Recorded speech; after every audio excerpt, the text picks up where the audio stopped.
Tamo, mandyan ang mukha. Norman Black? Hindi ho. Norman Kennedy. Norman Kennedy? Tatay ko po yung... Oh, mandyan. At saka tamo mukha namin. Ha? Oo, Walang pagkakaiba. kala ko nga, nasa Porac ako eh. Sige, magsiupo kayo. Sa abroad ba? Hindi ako. Maupo ka. Norman. Turo mo nga anak sa kanya yung turo ko sa Pero mas magandang lalaki itong anak mo sa'yo. Pumuti lang po ako doon kasi medyo snow doon palagi. Kaya yung... Oo. Yung tatay ko naman, dito walang snow, kaya umitim ng gusto. Yun na nga. Bagay maputi-puti nga siya. Konti lang ho. Sa ilalim na hagdanan ko pinanganak yun. Ilalim ng hagdanan. Para ka namang aso sa ilalim ng hagdanan kung mga anak. Ba, magaling siguro kumante ito. Sa abroad galing eh. Ha? Konti. Sa abroad galing ha? Para pakita nga ng sample. Kita mo nga anak. Sa mga anak ko, yan lang ang sintonado. Sintunado. Dali naman, sinisiraan mo naman ako. Hindi, bali, nakapag-abroad naman. Sige nga, ano bang...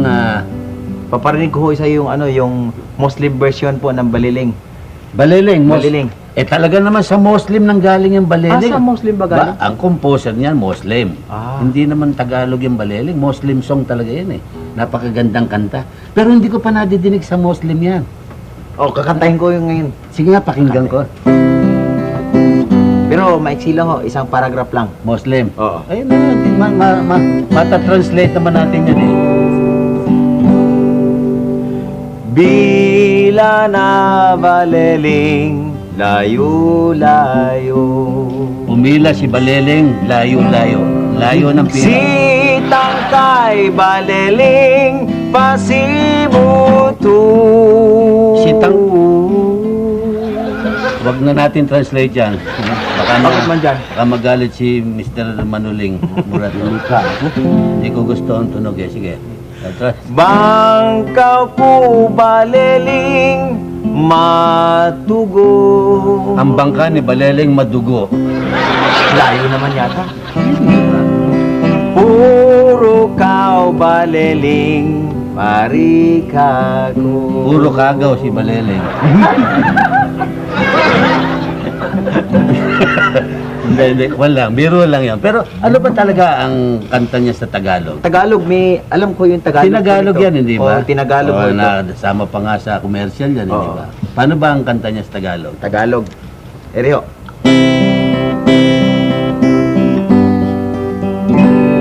Dati, anong umpisa no? Nakalimutan ko. Ikaw nakakaalam yan. Ikaw madalas magpalimos ngayon. Sige. Palimos. Nabukuyan na.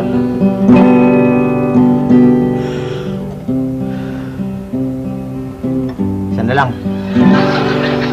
Kung saan nagmula lakas ng panday,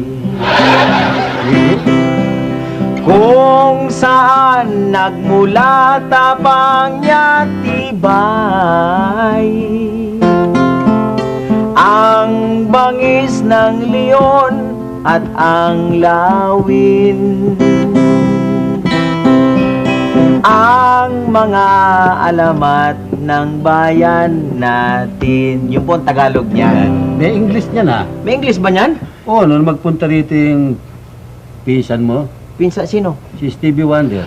Oo, pumunta nga rito eh.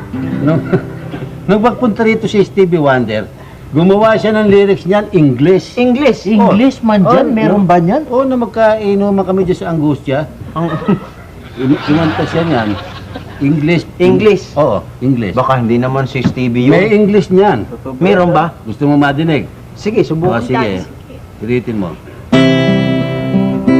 Siya bang nag-compose talaga nito? Siya nag-compose.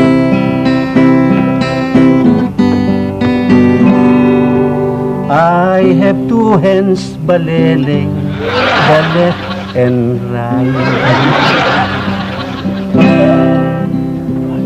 Hold them up high, Baliling, so clean and bright.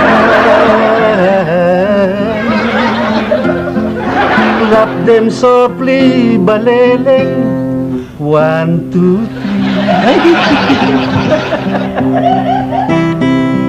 Sweet little hands, Baliling. are good to see.